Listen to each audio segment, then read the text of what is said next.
इस साल देश की आजादी को 75 वर्ष पूरे हो रहे हैं।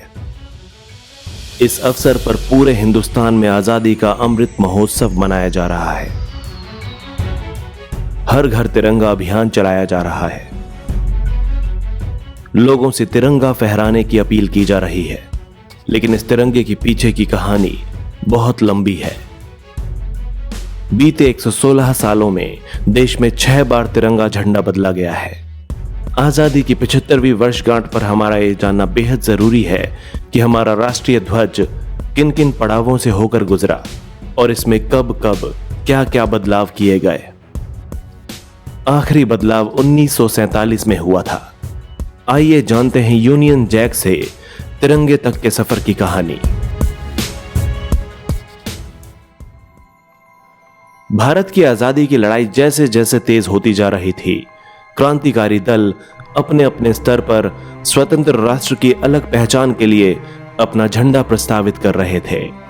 देश में पहला झंडा 1906 में सामने आया।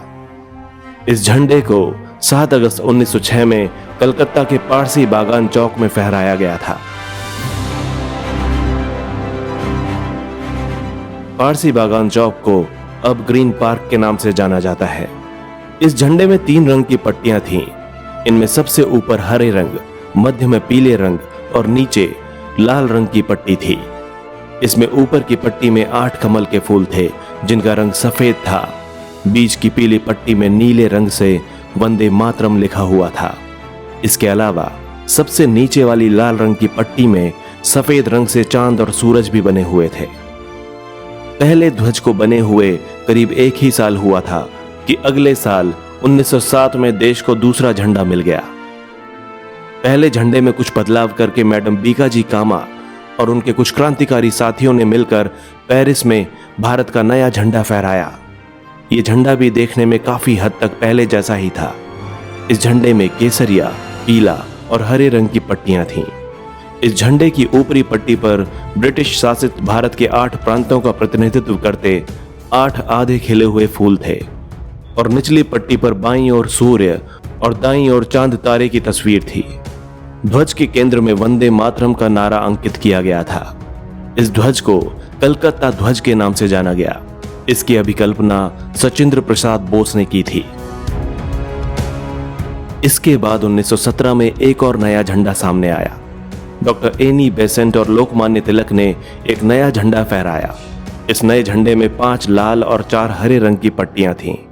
इसके ऊपरी बाएं ओर के कोने में यूनियन जैक भी शामिल था, जबकि एक चांद तारे के साथ इसमें सप्तऋषि को दर्शाते हुए 7 तारे भी मौजूद थे।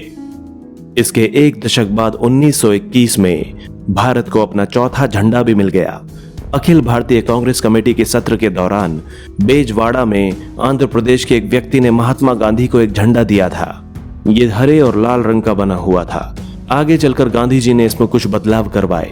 उन्होंने इसमें सफेद, हरे और लाल रंग की 3 पट्टियां लगवाईं। ध्यान रहे कि सफेद रंग इसमें सबसे ऊपर था, बीच में हरा और नीचे लाल रंग था।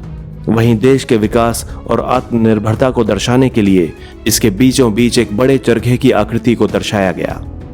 भारत का झंडा 1931 में एक बार फिर से बदल गया। इस झंडे को इंडियन नेशनल कांग्रेस ने आधिकारिक तौर पर अपनाया था। इस झंडे में सबसे ऊपर केसरिया रंग, बीच में सफेद रंग और सबसे नीचे हरे रंग की पट्टी बनाई गई। इसमें छोटे आकार का पूरा चरखा बीच की सफेद पट्टी पर रखा गया था। उस समय सफेद पट्टी पर चरखा राष्ट्र की प्रगति का प्रतीक बन गया था। गांधी जी के सफेद पट्टी के बीच चरखे वाले ध्वज को स्वराज ध्वज भी कहा जाता था। तमाम प्रयासों के बाद जब 1947 में आखिरकार देश आजाद हुआ तो देश को तिरंगा झंडा मिला।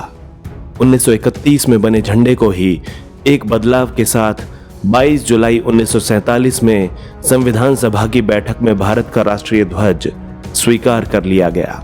इस ध्वज में चरखे की जगह सम्राट अशोक के धर्म चक्र को गहरे नीले रंग में दिखाया गया था।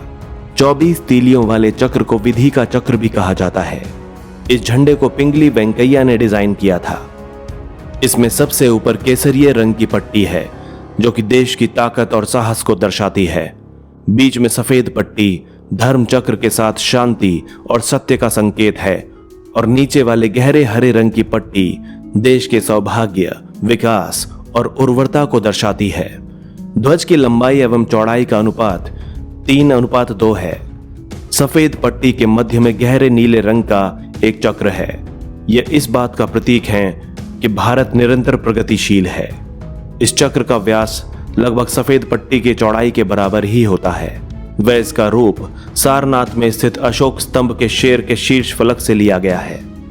भारतीय राष्ट्रीय ध्वज अपने आप में ही भारत की एकता, शांति, समृद्धि और विकास को दर्शाता हुआ दिखाई देता है।